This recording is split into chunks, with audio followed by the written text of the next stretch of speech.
Hai guys, ketemu lagi guys sama Mbak De di sini. Apa kabarnya guys? Mudah-mudahan sehat selalu, tidak ada suatu apapun yang kurang. Seperti Mbak De di sini juga sehat-sehat selalu, tidak ada suatu apapun yang kurang. Ya, ini Mbak De mau nerusin cerita yang video yang lalu guys. Ini sambungan video yang kedua. Jadi ceritanya Mbak De ketemu sama mantan itu ya. Jadi bukan Pak Le. Oke, ini maaf guys. Ketemu sama mantan itu Mbak De tahun 92 itu pergi ke Jerman guys. Lalu oke, akhirnya Mbak De itu seperti dilamar gitu ya sama mantan itu, bahwa dia mau menikahi Mbak De, tidak melihat latar belakangnya punya anak atau nggak punya anak. Seperti videoku yang lalu, orang Jerman tuh, bukan orang Jerman aja sih, orang bule ya kayaknya, itu mereka kalau seneng sama orang itu tidak akan melihat latar belakangnya, dan janda maupun perawan itu buat mereka tidak penting, yang penting tuh orangnya gitu ya. Jadi waktu itu Bode urusan pernikahan itu juga agak sulit guys. Jadi sulit menikah sama orang luar itu bukan hanya sekarang aja. Itu tahun 92 itu juga udah agak sulit. Tapi tidak sesulit sekarang gitu loh. Sekarang ini orang mau nikah tuh susahnya minta ampun gitu ya. Tahun itu 92 itu juga susah guys. Jadi Bode itu harus ngurusin segala macamnya, itu udah aduh babak belur gitu ya. Waktu itu Mbak Ode dibawa ke Jerman sama mantan ya. Dibawa ke Jerman maksudnya untuk lihat-lihat dulu apakah Mbak Ode itu seneng di Jerman apa enggak, mau apa enggak gitu kan. Lalu Mbak Ode udah kesini guys. Terus akhirnya ya diurus juga suratnya dari sini. Itu ternyata juga susah, jadi kita harus menikah di Jakarta guys. Waktu itu kita menikah di Jakarta ya. Kita nikah secara Islam. eh, Akhirnya 2 kali nikah guys, jadi nikah secara Islam, nikah secara Kristen, karena waktu itu suratnya nggak keluar gitu loh. Suratnya nggak keluar tuh entah gimana, pokoknya urusannya waktu itu bertubi-tubi nggak keluar-keluar. Akhirnya ya kita menikah 2 kali, terus ya itu akhirnya, tapi panjang lebar cerita kesana kemari karena urusannya bertele-tele. Akhirnya ya udah, kita dapat surat terus pergi ke sini. Nah, di itu sebelum pergi ke sini itu diterjemahin dulu guys ya.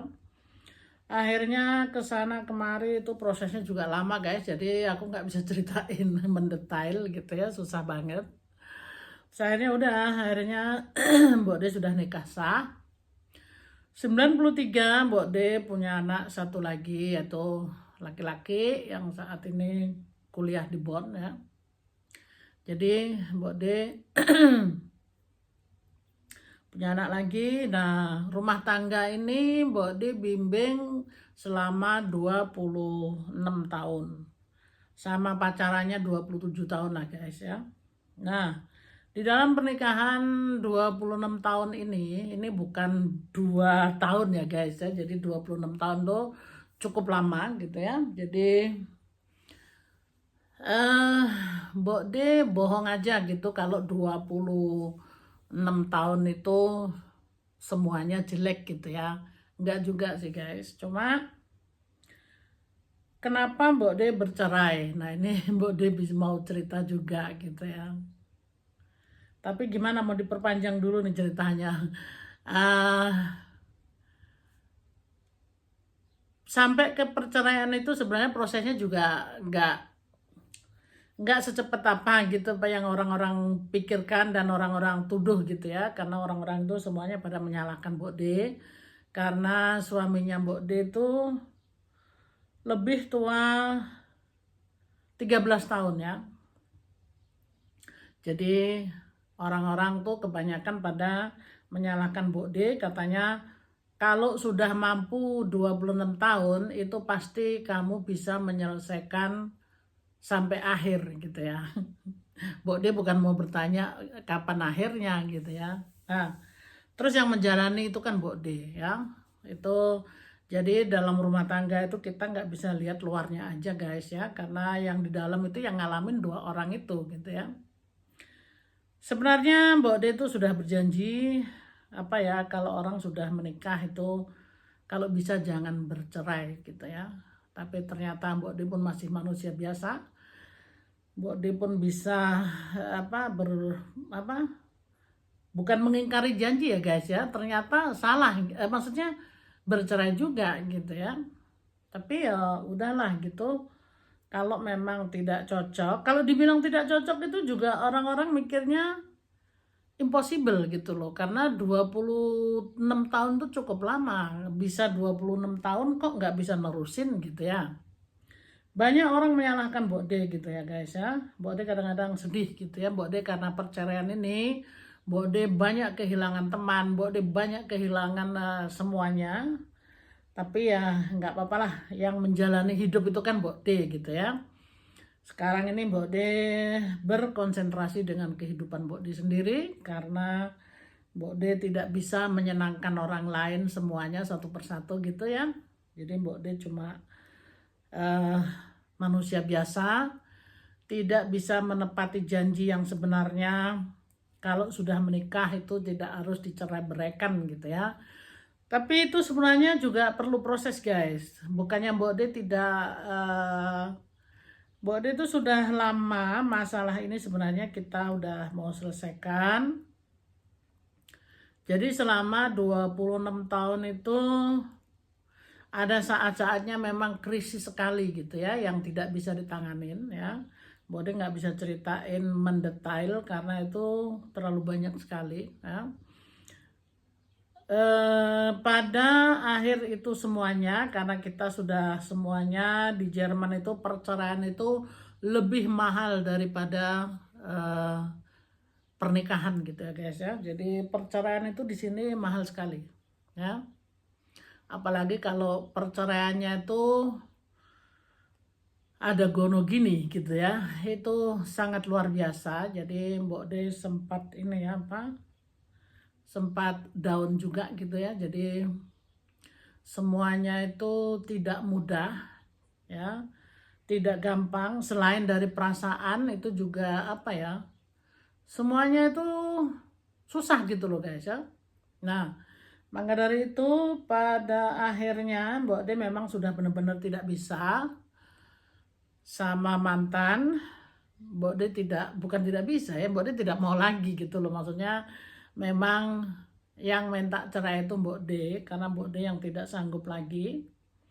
Karena kehidupan D itu kalau dilihat dari belakangnya gitu ya, dari umur 9 tahun D itu sudah cukup hidup yang keras gitu ya, hidup sengsara gitu ya. Jadi D masa-masa tua D ingin bahagia gitu ya. Bahagia artinya D ingin membahagiakan diri sendiri ya. Karena dari dulu D itu selalu membahagiakan keluarga, orang tua, semuanya ya. Itu suatu saat itu D nggak bisa lagi dalam situasi yang pokoknya semuanya gitu ya. Lalu D memang sudah benar-benar oke lah, itu dianggap apa ya, gagal gitu ya, gagal membina rumah tangga selama 26 tahun. Memang perceraianku itu membuat apa ya, kayak dunia tuh mau rontok gitu ya. Karena semuanya orang tuh setelah lihat tindakanku itu jadi kayak apa, yang cerai aku tapi yang shock tuh banyak orang gitu loh guys ya. Maka dari itu mereka langsung mengeklaimkan bahwa yang salah itu aku gitu loh. Nah, akhirnya perceraian itu panjang lebar guys. Jadi ceritanya tuh masih memperpanjang lagi, nggak tahu masih sanggup mendengarkan apa enggak, karena ini ceritanya cukup panjang lagi. Seperti tadi aku bilang, perceraian di Jerman tidak gampang ya. Perceraian di sini itu lebih, seperti tadi aku bilang, lebih mahal daripada perkawinan ya. Akhirnya Mbok De cerainya. Jadi Mbok De pisah ranjang itu sudah lama ya. Jadi Mbok De sudah memang udah nggak cocok, itu udah ada sebelum cerai itu udah ada 2 tahunan gitu, udah pisah ranjang ya. Lalu tahun 2017 itu Mbok De mulai ngurusin perceraian. 2018 Mbok De sah bercerai ya. Jadi ya sudah, akhirnya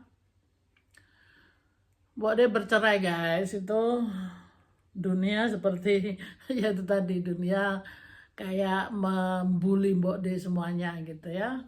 Semua orang menyalahkan Mbok De, tidak terima adanya perceraian gitu ya, karena semua orang tuh melihat bahwa mantannya Mbok De itu kan orangnya baik, sopan, santun, gini gitu, udah tua gitu ya. Jadi mereka cuma ngelihat di luarnya aja, di dalamnya itu yang tahu kan Mbok De gitu ya. Nggak apa-apa guys, itu semuanya sudah berlalu, tidak bisa lagi diulang gitu ya. Oke guys, sampai di sini dulu nih ceritanya sampai Mbok De bercerai. Lalu Mbok De mau cerita bagaimana Mbok De ini bertemu dengan Pak Le gitu loh. Bertemu dengan Pak Le itu sebenarnya sudah Mbok De ceritakan di video yang lalu ya guys ya. Jadi yang masih penasaran itu Mbok De bisa sahabat-sahabatku semua bisa lihat di sana. Itu ada video yang judulnya cuplikan gimana Mbok De bertemu dengan Pak Le gitu loh. Itu Mbok De udah ceritain sih, tapi Mbok De akan lanjutkan lagi. Ini perceraian ini seperti perang ya. Jadi Mbok De bisa cerita lagi di sini. Tapi videonya kepanjangan guys, sampai di sini dulu. Jangan orangnya nanti bosen ngeliat ini ceritanya Mbok De yang berpanjang lebar gitu ya. Inilah ceritanya Mbok De gitu loh. Jadi Mbok De ini ngevlog di YouTube, bukan berarti Mbok De menceritakan hal-hal yang omong kosong dari sana sini, enggak guys. Ini Mbok De kan sudah bilang channel penghiburan, cerita Mbok De gimana di Jerman. Sebenarnya Mbok De sudah nulis buku, mau bikin buku gitu guys. Tapi di YouTube ini kan kita bisa praktis gitu guys. Jadi bisa cepat, bisa gampang dilihat, dan bisa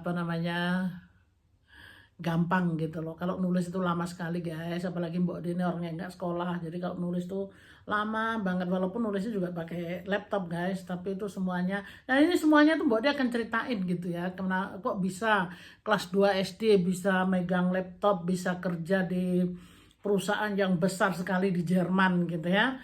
Kantin, tapi itu kantinnya tuh kantin yang besar di Jerman guys. Jadi Mbok De itu kerja di kantinnya besar sekali. Jadi Mbok De dikasih kepercayaan yang sangat luar biasa. Nah ceritanya tuh bersambung guys. Sampai di sini dulu. Terima kasih yang sudah menyimak sampai habis. Biar jelas ceritanya Mbok De gitu loh. Karena nggak sia-sia guys. Karena kehidupan Mbok De itu sangat unik gitu ya. Jadi bisa disimak, yang baik bisa dipelajari guys, yang tidak baik ya tentu aja bisa dibuang gitu ya. Yang baru gabung Mbok De ucapkan selamat bergabung guys. Terima kasih yang selalu setia. Yang belum subscribe silahkan di subscribe guys. Nanti Mbok De akan subscribe kembali. I love you. Bye bye.